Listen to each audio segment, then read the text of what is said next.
Hey guys, I'm back, and I'm doing just a very, very quick follow-up to the most recent Barrel and Blade unboxing to sort of clear up something that has stirred up a hornet's nest. Yeah, about the Rat's Tournequet. When I was talking about the Rat's Tournequet, I showed it in a way that I personally have used it, and some other people have used it, which I have used honestly successfully. I have used it in a natural emergency situation the way that I showed it. The way that I showed it is not the way that the inventor demonstrates it for use. And there's one person who has taken great exception to this. Now let me tell you, one of the things that I've learned in my career, and I also want to say that I have not used this.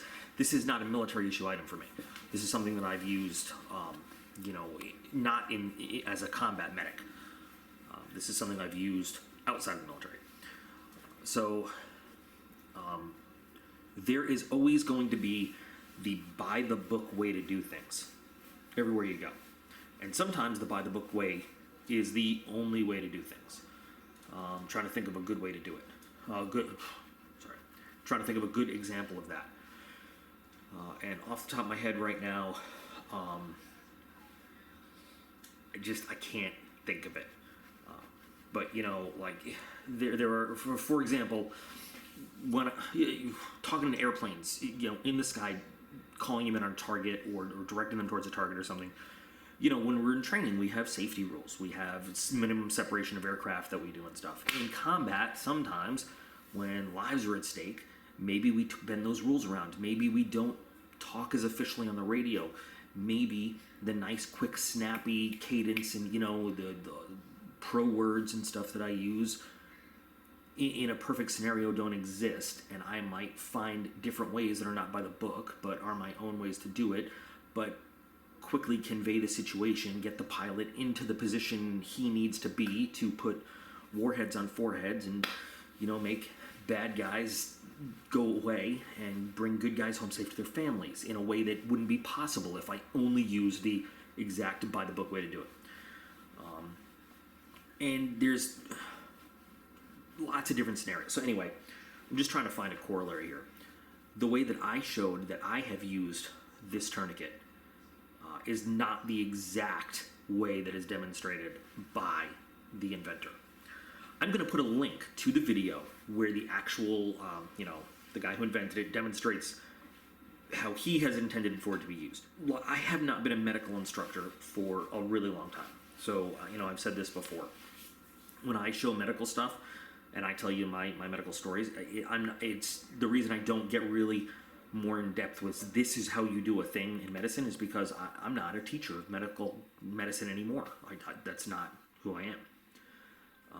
So I just want to be clear and let you guys know that, look, there are some people that feel like I made an atrocious mistake. I don't feel like I have made an atrocious mistake. I feel like I have demonstrated my technique, but to be totally frank and upfront and honest with you guys, I want to let you know that there is another way that some people feel that this tourniquet should be utilized, and I want you guys to know what that is, so that nobody feels like I am misdemonstrating it, and to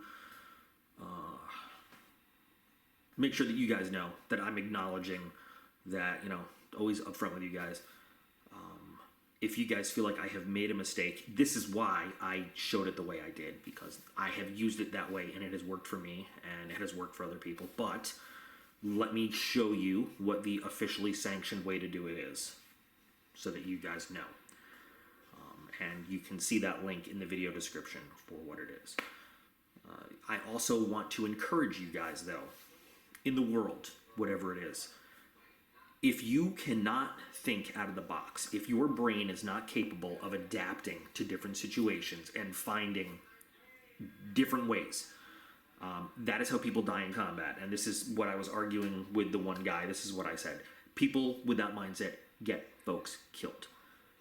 If you are sitting there and you are adhering to things can only be done one way and one way only, and if it's not done like that, that is what gets folks killed in combat, and in a lot of different ways. It's a great example of that.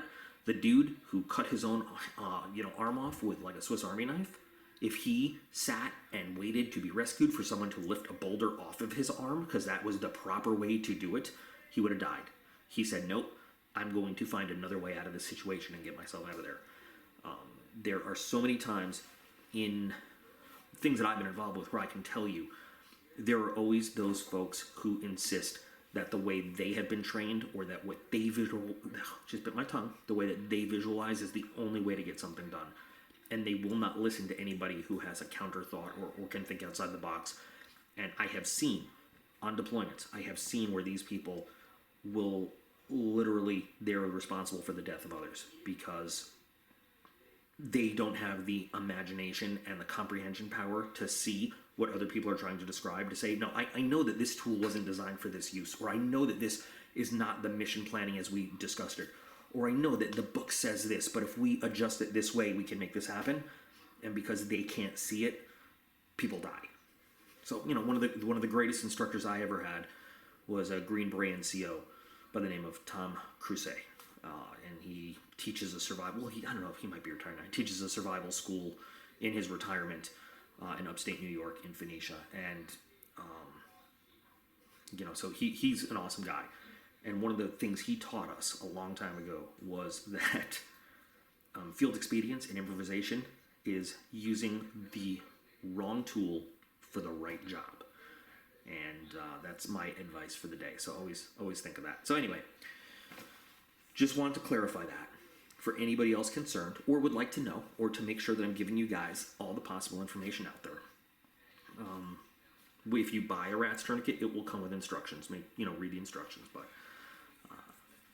there is rarely only ever one way to skin a cat. And there's like 6 or 7 ways to rip the spleen out of a baby woodchuck. So remember, you're all absolutely awesome. I appreciate every single one of you, and I will be back again real soon.